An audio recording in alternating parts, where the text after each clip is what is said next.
today we invited a friend from UF Health Jacksonville to talk about heart disease and heart surgery. So please welcome Dr. Thomas Zeil. Thank you so much for joining us. Thank you so much for having me. Of course. Appreciate being here. So. Yeah, very important stuff we're going to be talking about today. But first, let's get into the difference between a cardiologist, and I want to make sure I get this right, and a cardiothoracic surgeon. Yes, that's correct. So Okay. a cardiothoracic surgeon is going to be somebody that deals with the surgical aspects of heart disease. And so when we're thinking of that, we're thinking of people who have coronary artery disease, Right. heart valve disease, and a surgeon is going to be someone who can be able to surgically fix that versus Right. a cardiologist tends to treat that with medicine. Oh, And okay.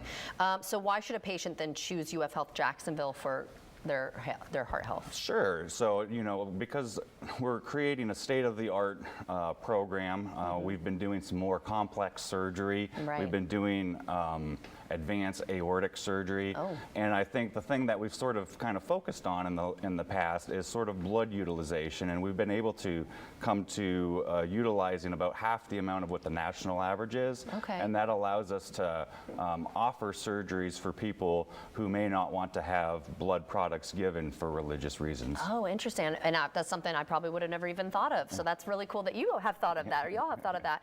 And you mentioned advances. So what are some of the latest advances in heart surgery?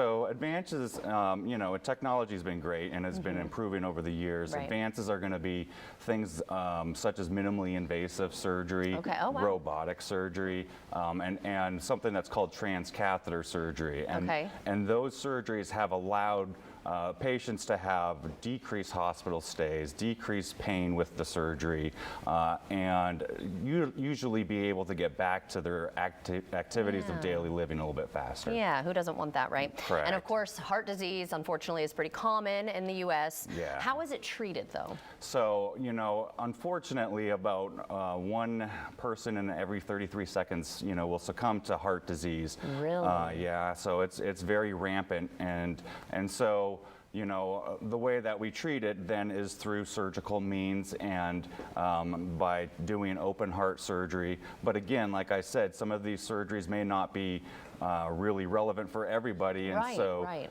we definitely risk stratify those patients and make sure that we're doing appropriate things and work with our interventional cardiologist and our cardiology team.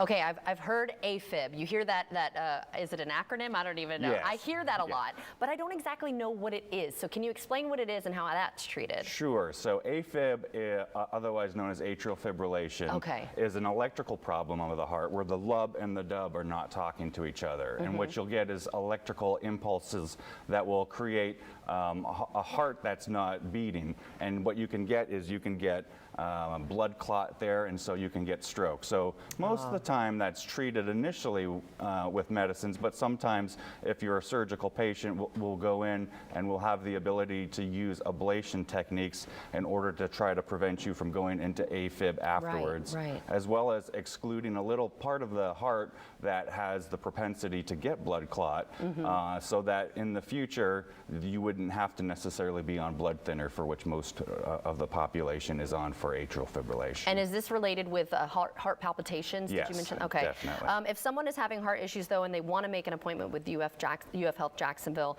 what is the best way they can find you? So just to go online and find our information on the internet, on our website. We have campuses, obviously, at the North Campus by the airport, our downtown campus, and now our Deerwood, where we're seeing patients in consultation. Well, thank you so much for joining us today. I feel like I learned a lot. That's what's so cool about this show, right? We entertain you, but we also learn about some really important stuff here. And thank you for what you do as well, Thank you. Doctor.